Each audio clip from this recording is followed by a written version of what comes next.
sangat kita katakan sudah sangat parah mengenai situasi negara pada saat ini.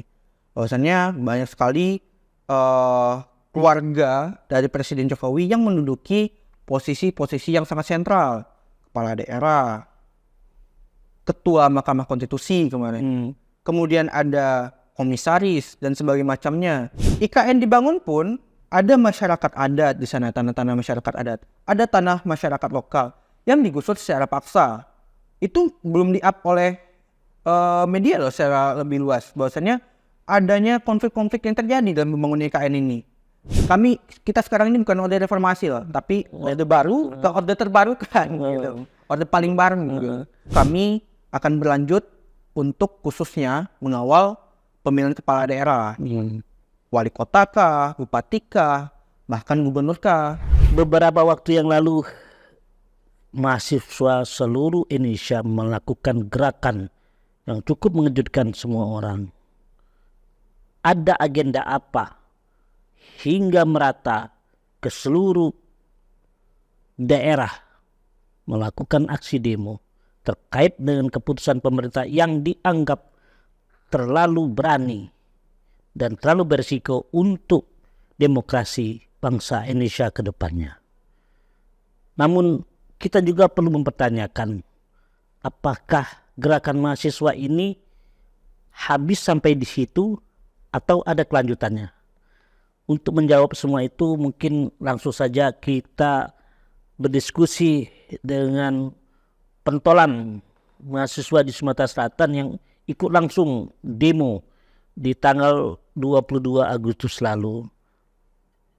Beliau adalah Juan Aksal selaku Presma BEM Unsri 2024 yang juga koordinator aksi BEM Sumatera Selatan kemarin ya. Bung Juan.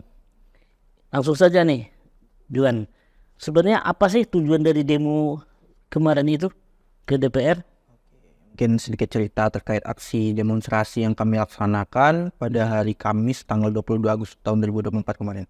Sebenarnya kegiatan ataupun gerakan dari mahasiswa kemarin itu adalah bentuk respon cepat dari adanya upaya-upaya dalam keruntuhan demokrasi yang ada di Indonesia. Jadi kami melihat adanya pengeluaran keputusan dari MK yang kemudian direspon dengan adanya rapat dari Balik DPR RI terkait adanya ingin merancang revisi undang-undang pilkada tersebut.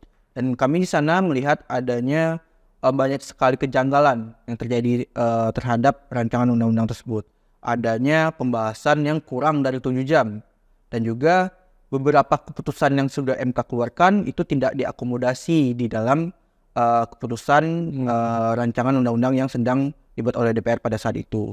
Nah, kemudian kami dari mahasiswa kemudian melaksanakan konsolidasi secara cepat karena kami juga mendapatkan informasi bahwasannya besok itu bakalan langsung diadakan paripurna atau pengesahan terhadap revisi undang-undang tersebut. Bahkan kami sangat menaruh rasa curiga mengapa revisi undang-undang tersebut memang seperti dikejar secara cepat untuk momentum pilkada pada tahun ini. Begitu. Jadi mahasiswa di Sumatera Selatan, khususnya di Kota Palembang, itu melakukan konsolidasi dan langsung sepakat untuk melaksanakan aksi pada tanggal 22 Agustus hari Kamis tersebut.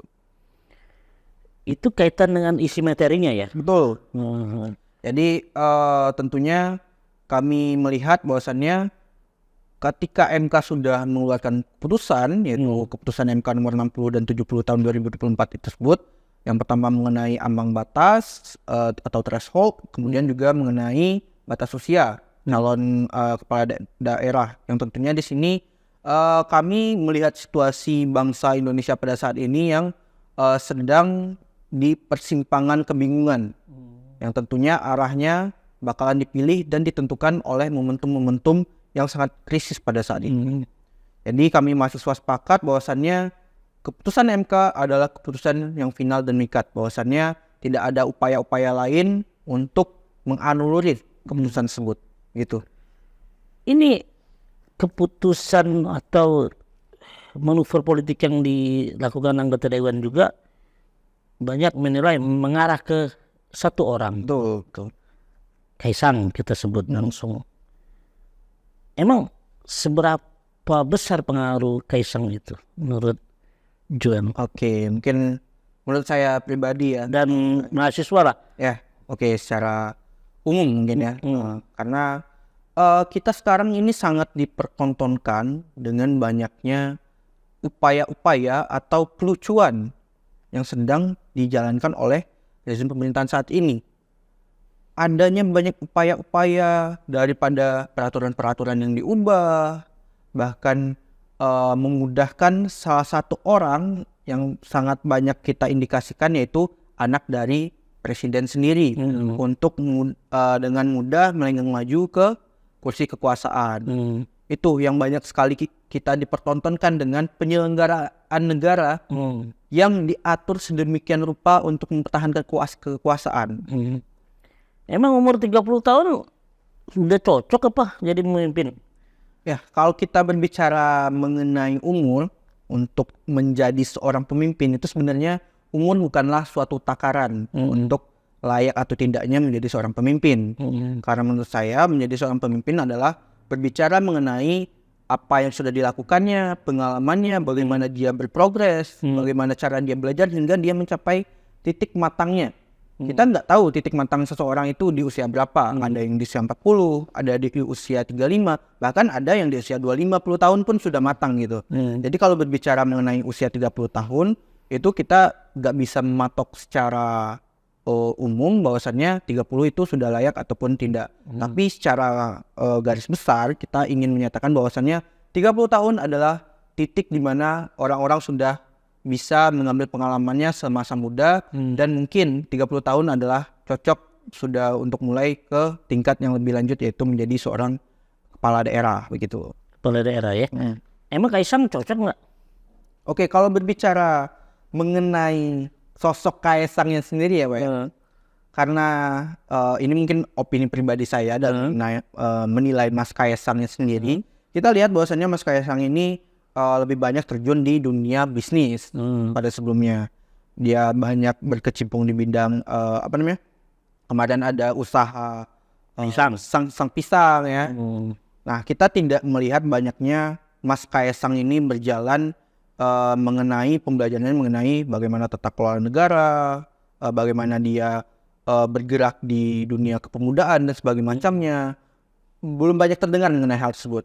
Jadi pada dasarnya dia pun menjadi ketua salah satu partai politik kemarin, dengan sehari menjadi kader langsung menjadi ketua parpol. Nah itu menurut saya adalah hal yang sangat lucu ketika salah satu partai politik pun langsung memberikan tahta kekuasaannya ke salah seorang yang belum tahu kapasitasnya, gitu. Ini ada yang menilai, ada yang sedikit pesimis. Ini aksi mahasiswa ini dianggap sudah terlambat, gitu kan? Emang benar apa? Oke, ini mungkin saya menjawab opini-opini liar dari masyarakat mengenai aksi mahasiswa yang mungkin dikatakan terlambat. Kenapa nggak dari dulu gitu? Oke,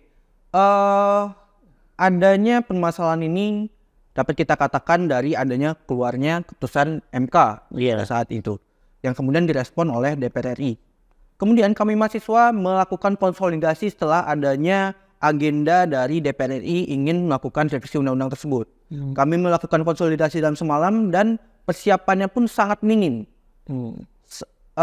Pada malam itu konsolidasi, besoknya langsung aksi.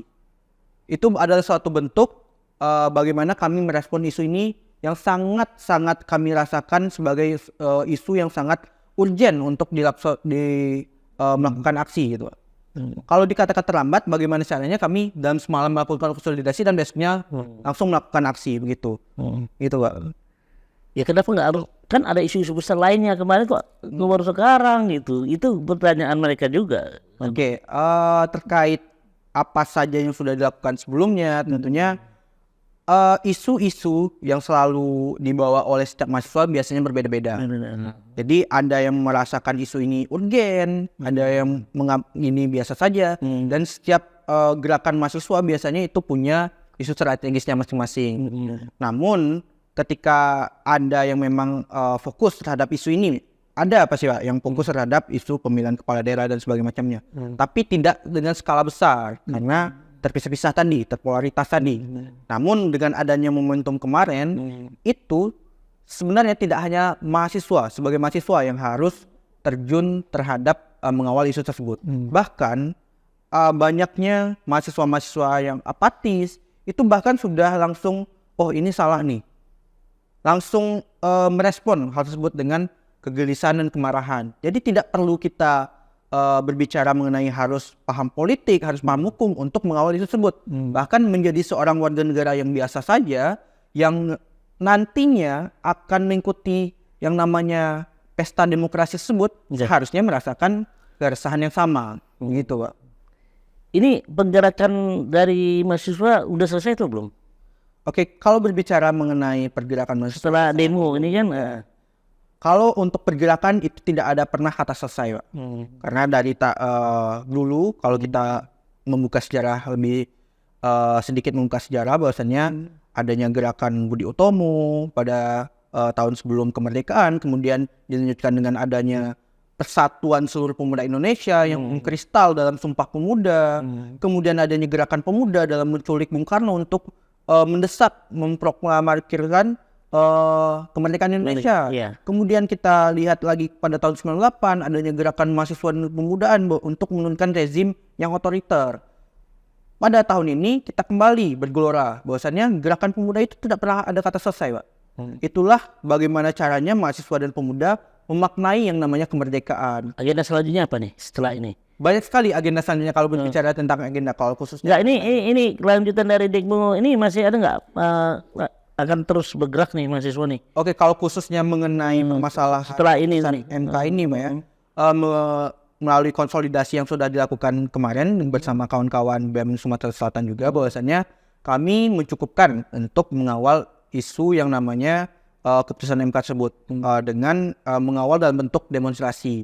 Tapi kami akan fokus tetap mengawal isu-isu tersebut melalui media sosial, penjelasan terhadap masyarakat dan sebagainya macamnya. Dan kemudian ada isu-isu yang tak kalah pentingnya untuk selalu kami kawal, tentunya permasalahan-permasalahan daerah dalam momentum pilkada tersebut. Harus kita naikkan semuanya Pak, agar kepala-kepala daerah ini tahu permasalahan apa saja yang terjadi.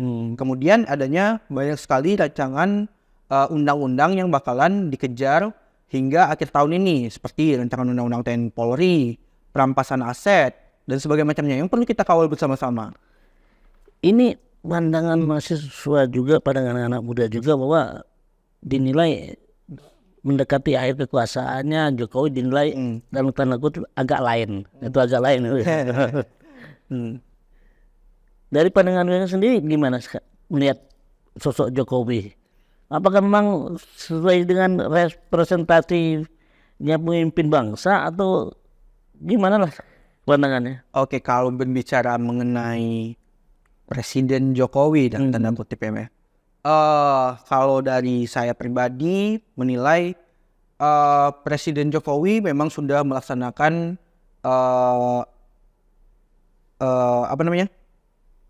rancangan ataupun banyaknya sekali pekerjaan yang sesuai untuk pembangunan negara Indonesia. Tapi banyak sekali poin-poin yang tentunya di-highlight dari bagaimana 10 tahun pemerintahan Presiden Jokowi. Banyaknya penyimpangan hukum, adanya peraturan-peraturan yang selalu diubah-ubah dan sebagainya macamnya.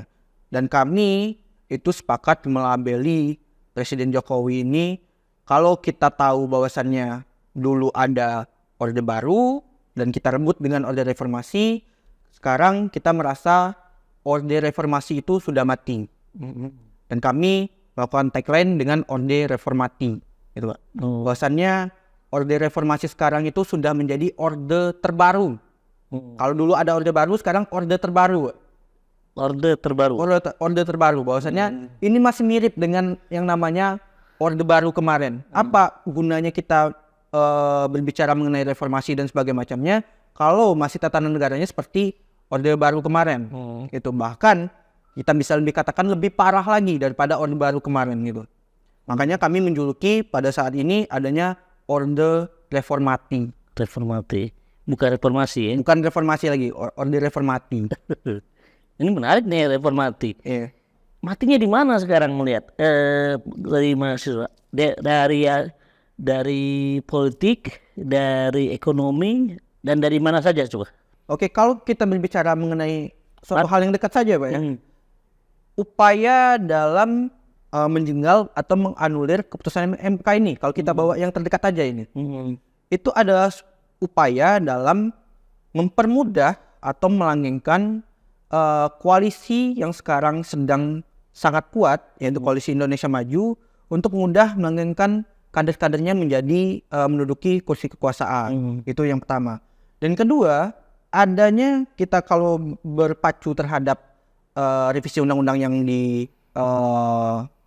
sedang dibuat oleh DPR kemarin, kita bisa melihat bahwasannya itu adalah upaya dalam meminimalisir adanya calon-calon lain untuk berkontestasi dalam pilkada tersebut. Jadi kita sebagai masyarakat nih, memang dikasih pilihan, tapi pilihan kita minim, gak ada pilihan lain, dan adanya politik akal-akalan dalam menghadirkan pasangan yang independen. Yang kita nggak tahu nih siapa pasangan independen, tiba-tiba muncul, dan itu adalah sebagai bentuk kami nilai politik akal-akalan untuk agar demokrasi tetap berjalan, dalam konteks demokrasi tetap berjalan, tapi kita masyarakat tidak diberi pilihan yang untuk secara luas, oh ini gagasannya diadu dengan gagasan ini, mana yang lebih bagus nih. Gak ada pilihan yang seperti itu. Jadi demokrasi kita dibatasi, pilihan kita dibatasi, dan kita terpaksa tunduk terhadap sistem yang dibuat. Ini kan kerjaannya elit-elit politik juga. Benar sekali. Isu yang diangkat kemarin adalah isu elit politik sebenarnya. Tapi dalam merespon situasi bangsa dan negara pada saat ini, kami sama sekali tidak ada ditunggangi oleh elit politik. Itu ada pure bagaimana kami memang memaknai kondisi bangsa dan negara pada saat ini. Juga kawan-kawan mahasiswa itu dengan Raja Jawa. Wah, berbicara dengan Raja Jawa itu sangat lucu. Kalau berbicara mengenai julukan Raja Jawa, kita nggak tahu apa yang terjadi hingga dijuluki dengan Raja Jawa. Tapi dalam benak saya, ketika dijuluki Raja Jawa, berarti memang ada kekuasaan yang absolut yang dimiliki oleh presiden kita hingga dijuluki Raja Jawa tadi. Ini kan kaitan dengan dinasti politik. Benar sekali. Memang sudah separah itukah politik kita? Kalau berbicara Tinggal membentuk ada Raja Jawa, dinasti, keluarga. Ya, kalau berbicara mengenai dinasti politik, Raja Jawa dan sebagainya macamnya tadi, sangat kita katakan sudah sangat parah mengenai situasi negara pada saat ini. Bahwasannya banyak sekali keluarga dari Presiden Jokowi yang menduduki posisi-posisi yang sangat sentral. Kepala daerah, ketua Mahkamah Konstitusi kemarin. Kemudian ada komisaris dan sebagainya macamnya. Yang dimana suatu negara, Republik Indonesia ini yang kita katakan dengan jumlah penduduk yang sangat besar hingga 200 juta, dengan luas negara yang sangat besar, dengan kekayaan sumber daya alam yang sangat berlimpah, tapi hanya diatur oleh satu keluarga saja. Bagaimana sangat lucunya kita dengan kondisi negara pada saat ini. Sekarang kawan-kawan Gen Z puas nggak dengan pemerintahannya yang ada sekarang ini? Kalau berdasarkan sumber dari pemerintah sendiri, kan ada datanya sendiri, Pak. Bahwasannya masyarakat Indonesia itu memiliki kepuasan yang tinggi, tertinggi di dunia malah. Benar sekali. Ya kan? Tapi apakah hal tersebut kita katakan sudah sesuai dengan pendidikan yang merata dengan masyarakat Indonesia? Dari kalangan mahasiswa gimana? Oke, kalau dari kami kalangan mahasiswa, bahwasannya orang-orang yang memiliki ataupun lanjut ke pendidikan tinggi yang ada di Indonesia itu berapa persen cuman? Kurang dari 10% dari 200 ratusan juta penduduk Indonesia. Hanya kurang dari 10% yang dapat pendidikan tinggi di Indonesia ini. Itu dapat kita katakan bagaimana negara itu masih mencoba untuk memainkan pikiran masyarakat. Kalau masyarakatnya kritis, maka bakalan ada penilaian terhadap pemerintah ini seharusnya gini. Artinya percaya nggak dengan hasil survei itu? Kalau saya pribadi tidak percaya karena masih banyak masyarakat Indonesia yang belum memenuhi pendidikannya masih belum layak. Jadi dengan masyarakat yang pendidikannya masih belum layak, kita katakan ya mudah untuk pemerintah untuk mendapatkan survei kepuasan tersebut. Ini banyak nih permasalahan, ada biaya UKT yang tinggi, pekerjaan yang semakin sulit kalau nggak pakai orang dalam. Ini bahasa orang dalam nih. Pasti. Kemudian apa lagi nih? Nah, isu-isu yang bansos, kan? Nah, isu-isu ini masuk dalam agenda kawan-kawan mahasiswa nggak? Pasti. Apalagi yang pertama biaya kuliah yang tinggi. Itu adalah isu yang memang kalau dikatakan mempersatukan mahasiswa yang sedang terpolarisasi sekarang. Entah itu ada aliansi apapun dan sebagainya macamnya. Kalau rasanya mereka menghadapi permasalahan yang sama, yaitu biaya kuliah yang tinggi, pastinya bakalan disatukan dengan rasa senasib. Dan pastinya isu-isu seperti ini adalah isu-isu yang bakalan dikawal sama-sama oleh kalangan mahasiswa. Karena dirasa sangat merugikan. Karena dikatakan si miskin tidak bisa sarjana. Kalau kita berpacu terhadap pemerintah, bahwasannya pemerintah seharusnya melakukan pencerdasan terhadap kehidupan bangsa. Tapi kalau kita berkaca dengan situasi sekarang, apakah hal tersebut sudah dilakukan oleh pemerintah sekarang? Apakah dengan biaya UKT yang sangat tinggi dan menjadi seorang ini, pencerdasan kehidupan bangsa itu dapat terlaksana dengan baik? Nah, itu mungkin pertanyaan-pertanyaan terhadap pemerintah. Gitu. Kemudian ada dua nih, pandangan kawan-kawan mahasiswa terhadap IKN. Itu apa? Oke, kalau berbicara mengenai IKN nih, Pak, adanya narasi-narasi bahwasannya Indonesia bukan untuk dijual. Adanya IKN sekarang, kalau dari saya pribadi itu sangat tidak sesuai dengan keadaan masyarakat sekarang. Bahwasannya yang pertama, kita baru selesai dari keadaan COVID, yang tentunya perekonomian Indonesia harus digenjot kembali, harus dibantu kembali untuk dipulihkan. Itu yang pertama. Yang kedua, bagaimana berbicara mengenai pendidikan yang ada di Indonesia. Yang ketiga, tingkat kemiskinan yang ada di Indonesia. Apakah sepenting itu IKN ini dibandingkan dengan adanya permasalahan-permasalahan masyarakat yang sedang memang dialami oleh masyarakat tersebut? Kalau miskin kan nantinya dibantu dengan makan siang gratis. Oke. Kalau berbicara dengan makan siang gratis lagi, Iya. mengenai transisi pemerintahan dan sebagainya macamnya, ya IKN ini kan sudah terlaksana, sudah dibangun dengan biaya yang sangat besar dan sebagainya macamnya, yang dimana kita dapat katakan biaya yang besar ini seharusnya dapat dialokasikan dengan permasalahan-permasalahan yang lebih penting lainnya. Apakah sepenting itu IKN ini dibangun dibandingkan dengan pendidikan yang ada di Indonesia? Dari kacamata mahasiswa emang sepenting apa IKN? Kalau kita katakan Atau nomor kalau diurut, kalau diurut nomor berapa lah kira-kira yang paling? Ya ini ada kita permasalahannya. dapat katakan IKN terakhir aja.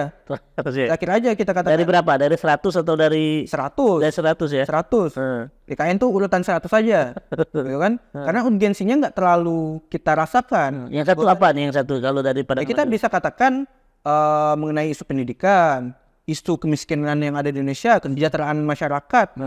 Yang itu seharusnya kita kemukakan lebih awal. Ya mungkin kita bisa buka lagi nih, apa saja rancangan yang dilakukan oleh Presiden Jokowi ketika ingin mencalonkan diri sebagai presiden. Pastinya adalah isu-isu masyarakat dan kerakyatan, bahwasannya bagaimana caranya mencerdaskan kehidupan bangsa, mensejahterakan masyarakat, membangun infrastruktur dan sebagainya macamnya. Kan begitu isu-isu yang dijual oleh presiden. Tapi berarti itu isunya politik ya?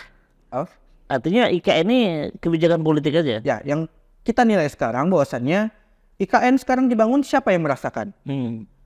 IKN dibangun pun ada masyarakat adat di sana, tanah-tanah masyarakat adat. Ada tanah masyarakat lokal yang digusur secara paksa. Itu belum di-up oleh media loh secara lebih luas. Bahwasannya adanya konflik-konflik yang terjadi dalam membangun IKN ini. Pemaksaan dan sebagainya macamnya. Ya ketika mereka sudah merancang suatu undang-undang dan disahkan untuk membangun IKN tersebut, ya masyarakat mau nggak mau ya harus digusur dan sebagainya macamnya. Bagaimana masyarakat adat di sana bisa bersuara dan sebagainya macamnya jika pemerintahnya sudah setuju semuanya untuk membangun IKN, dan yang dirasakan untuk pembangunan IKN ya kaum elit politik yang bakalan melakukan kepemerintahan di sana. Ini kemarin sempat diskusi juga, kalau situasi ini tidak ada perubahan yang lebih baik, banyak yang prediksi Jokowi akan turun sebelum Oktober. Kalau dari pandangan mahasiswa, Oke, kalau kami mengenai penurunan Jokowi sendiri, apakah masuk dalam salah satu agenda juga enggak? kami tentunya tidak memasukkan secara langsung agenda penurunan presiden. Bahwa kami ingin menurunkan presiden Jokowi nih, nggak seperti itu. Tentunya kami mengakumulasi adanya 10 dosa besar Jokowi, adanya apa permasalahan-permasalahan yang ada. 10 dosa itu apa? Adanya banyak sekali hal yang termasuk dalam 10 dosa Jokowi tersebut. Termasuk adanya perancangan terkait undang-undang pembatasan pers ya, pers ada. Iya. Kemudian rancangan undang-undang TNI Polri. Nah, yang saya sebutkan tadi juga itu termasuk ke dalam yang namanya kami menganggap termasuk dalam 10 dosa besar Jokowi. Bahwasanya Jokowi sekarang dianggap telah gagal dalam memimpin negara Indonesia tersebut. Jadi dari 10 dalam 10 dosa besar Jokowi itu kami menuntut Pak Jokowi memang untuk dalam hal sisa-sisa waktunya dalam waktu dekat ini untuk memperbaiki apa yang sudah ada. Kalau tidak sanggup ya turun. Begitu. Ini terakhir nih, konsep idealisme negara dalam pandangan kawan-kawan Gen Z, kawan-kawan mahasiswa seperti apa sih sebenarnya?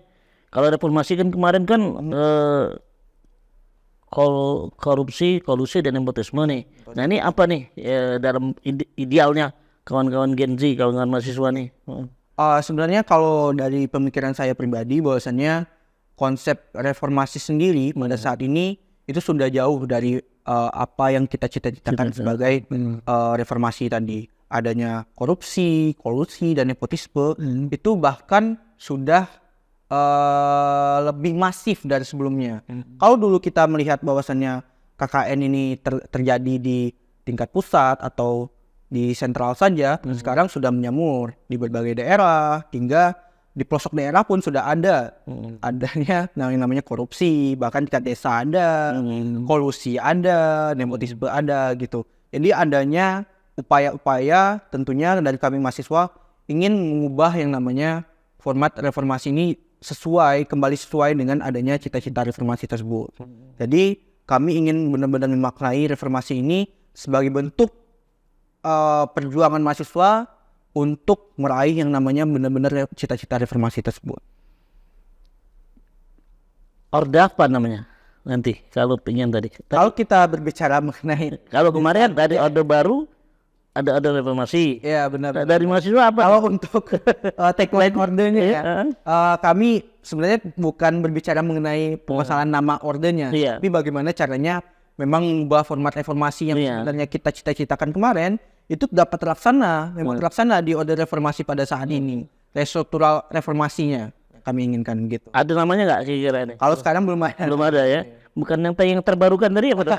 Itu kan julukan. Untuk keadaan orde reformasi sekarang, bahwasanya kita sekarang ini bukan orde reformasi loh, tapi orde baru ke orde terbarukan gitu. Orde paling baru gitu. Jadinya reformasi ya. Reformasi gitu. Jadi bukan jadi belum ada nama yang namanya cita-cita reformasi itu diwujudkan. Belum ada ya. Jadi belum juga ada nama yang terbaru ini ya. Belum mengarah ke sana. Belum mengarah ke sana. Tapi ada agenda juga nggak ke sana?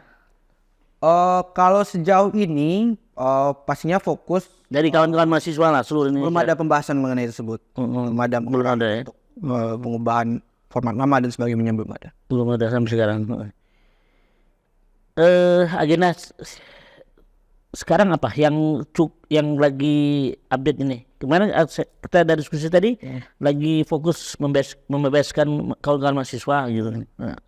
Apa yang terbaru apa? Kalau sejauh informasi yang saya dapatkan juga dari kawan-kawan pusat itu sebenarnya masih terkait pembebasan kawan-kawan yang memang kemarin itu tertangkap pada saat aksi demonstrasi pada tanggal 22 dan 23. Tapi dengan tetap yang namanya mengawal keputusan MK, dan juga ada beberapa rancang undang-undang yang pengen dikejar oleh DPR juga itu dimasukin ke dalam poin-poin tuntutan seperti TNI Polri tadi, perampasan aset dan sebagainya macamnya, itu tetap kami suarakan karena inilah momentumnya, karena kemarin sudah terbakar amarah semua, kenapa nggak sekalian dilanjutkan dengan isu-isu yang lainnya. Tapi terkhusus gerakan di Sumatera Selatan dan khususnya Kota Palembang itu kami akan berlanjut untuk khususnya mengawal pemilihan kepala daerah, wali kota kah, bupati kah, bahkan gubernur kah, bahkan saya pribadi dan rekan-rekan yang ada di BEM Unsri maupun ada beberapa teman-teman dari masyarakat sipil dan juga alumni Unsri itu fokus membuat suatu wadah diskusi, yaitu yang namanya Benah Palembang. Jadi Benah Palembang ini adalah wadah sebagai bentuk bahwasannya kami Gen Z dan milenial sekarang yang ada di Kota Palembang itu adalah generasi penentu hasil pemilihan nanti loh. Betul. 55% suara itu berasal dari Gen Z dan generasi milenial. Dari pandangan kawan-kawan mahasiswa bagaimana kondisi pilkada saat ini Oke, kalau berbicara mengenai kondisi pilkada terkait di Sumatera Selatan, Palembang yang ya, itu masih minim kami melihat adanya adu gagasan. Tapi lebih banyak mempertontonkan bagaimana branding diri dia sebagai kepala daerah yang sesuai dengan apa yang dia inginkan. Misalnya kalau dia kepala saya ini adalah orang yang lucu, nah itu yang lebih dipertontonkan ke masyarakat. Namun kami sebagai Gen Z dan kaum milenial yang tentunya ke depannya akan berlanjut ke dunia praktisi dan profesional, kami membutuhkan lapangan pekerjaan tentunya. Iya. Kami tidak butuh yang namanya lucu-lucuan dan sebagainya macamnya. Bagaimana gagasan pemerintah atau calon kepala daerah ini benar-benar mengakomodasi kebutuhan kami. Bagaimana ruang-ruang kreasi dan kreativitas kami memang diwadahi. Ini akibat keterlibatan oligarki yang kuat nggak kira-kira ini? Kalau kita melihat tentang kondisi yang ada di Kota Palembang dan Sumatera Selatan pada saat ini, tentunya itu masih berada kita katakanlah di kata aman terkait adanya banyak calon yang memang mengajukan dirinya, adanya berarti demokrasi yang ada di Sumatera Selatan dan Kota Palembang ini benar-benar terwujud gitu kan. Jadi masyarakat memiliki banyak pilihan untuk di-compare, untuk disandingkan ketika kebijakan gagasan yang diberikan oleh calon A tidak sesuai, kita kembali ke calon B atau ke calon C gitu kan. Jadi kami merasa masih cukup aman di kota. Semakin banyak semakin bagus ya. Semakin bagus. Jadi memang ada kompetisi. Ada kompetisi ya. Ini dari kalau masa faktor koalisi di Pilpres kemarin dengan yang di Pilkada sekarang pengaruhnya ada nggak? Sangat besar. Saya katakan. Ketika kemarin PKPU itu sudah disahkan dan disetujui oleh DPR dan juga beberapa komponen pemerintahan, kita bisa melihat fenomenanya sekarang. Ketika awalnya Koalisi Indonesia Maju itu sudah sangat solid dan bahkan menambahkan beberapa koalisi yang sebelumnya menjadi oposisi seperti PKS, Nasdem dan PKB itu malah merapat ke Koalisi Indonesia Maju yang kita katakan Kim Plus. Dan kita melihat peta politiknya di Jakarta kemarin solid mengusung satu nama gitu kan, dan itu pun hal yang bakal terjadi di berbagai macam daerah. Tapi setelah disetujuinya atau disahkannya PKPU kemarin, kita melihat nih fenomena politiknya. Banyak sudah Koalisi Indonesia Maju itu yang mulai mengusung kadernya sendiri. Contohnya di Banten itu Golkar yang awalnya tidak mengusung kadernya sendiri sekarang sudah mengusung kadernya sendiri. Itu pun berbagai macam daerah bakalan terjadi fenomena pengusungan kadernya sendiri gitu. Artinya cukup sudah Sangat luar biasa luar dampaknya biasa. yang kita lihat. Ini karakter Gen Z. Banyak yang ngomong Gen Z ini bangunnya siang. Satu. Iya. Kemudian kedua cuek dengan politik. Lebih suka mabar. Nah, itu. Main game online. Game online daripada mendengarkan politik gitu kan. Kemudian ya politik ini bagi mereka ya sebetulnya aja nggak begitu penting gitu kan. Nah soal money politik mereka nggak terlalu tertarik sebenarnya. Nah sebenarnya gimana sih kalau pandangan dari Juan tentang Gen Z ini nih? Di terhadap politik dan pilkada nanti. Nah, emang kalau dikasih duit gimana? Oke, kalau yang berdasarkan yang aku lihat situasi sekarang ini, khususnya apalagi di mahasiswa Untri, terhadap Gen Z ini sebenarnya memang kita lihat banyak sekali dari kawan-kawan yang termasuk ke dalam Gen Z ini memang cukup apatis, tidak memiliki kepedulian terhadap nasib bangsa ke depannya. Padahal nasib bangsa ke depannya menentukan nasib dia sendiri. Gitu. Karena dia merasakan masih ada nih orang yang bakalan bersuara, kami nggak usah lah gitu. Ya dia bakalan merasakan merasa tetap ada orang yang bakalan bersuara walaupun dia nggak ikut gitu. Bahkan tingkat apatis dia sendiri pun itu kami rasakan bahkan di kaderisasi tingkat organisasi mahasiswa yang ada di Unsri tersebut bahkan sangat susah untuk mencari ketua-ketua organisasi untuk melanjutkan gitu. Bahkan sampai tingkat tersebut gitu. Nah, merujuk terhadap situasi Kota Palembang dan Sumsel pada saat ini, sebenarnya itu adalah suatu keresahan yang memang kita rasakan bersama-sama juga. Bahwasannya Gen Z dan kaum milenial ini adalah penentu pilkada yang akan berlangsung dalam waktu dekat. Tetapi situasi Gen Z sekarang dan milenial sekarang ini tidak menggambarkan bagaimana dia sebagai kaum yang menentukan. Bahkan terlihat apatis, tidak memiliki kepedulian dan sebagainya macamnya. Apatis dan ketidakpedulian ini akan bermuara pada mudahnya mereka diberikan yang namanya uang atau kita katakan money politik. Karena mereka tidak merasa adanya kepentingan. Tapi ketika keuntungan yang masuk, ya kenapa tidak? Kan bisa dikatakan gitu. Toh saya misalnya, saya nggak peduli nih apa yang terjadi, entah kalian adu gagasan dan sebagainya macamnya. Tapi saya diberikan keuntungan dari adu gagasan dan sebagainya macamnya. Saya diberi uang tanpa saya nggak mau peduli dengan hal yang lain. Ya bisa diterima saja dengan sebaik mungkin. Nah tapi hal-hal inilah yang mungkin bakalan kita antisipasi ke depannya. Bagaimana caranya mempersatukan yang namanya pemuda, Gen Z, kaum milenial dan sebagainya macamnya memang untuk melek terhadap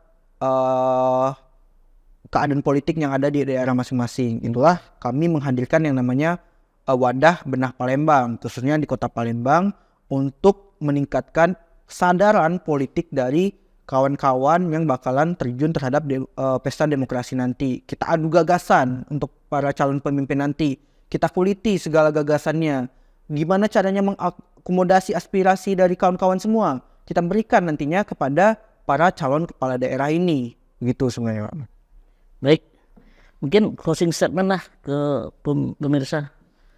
Oke, dari untuk pemirsa, untuk masyarakat Indonesia, Sumatera Selatan dan kaum milenial dan Gen Z. Dalam memaknai situasi politik, bangsa dan negara pada saat ini, tentunya kita sebagai masyarakat Indonesia harus ambil peran aktif dalam mewujudkan yang namanya demokrasi dan agar kita memiliki pemimpin-pemimpin yang memang terbaik dari yang terbaik. Pemimpin yang baik lahir dari pemilih yang cerdas. Maka daripada itu, kita sebagai kaum penentu pemilihan kepala daerah nanti harus turut serta dalam mengkritisi dan mengadu gagasan antar pemerintah, antar calon kepala daerah yang ingin berkontestasi nanti. Begitu. Terima kasih. Baik, kami akhiri dengan ucapan terima kasih.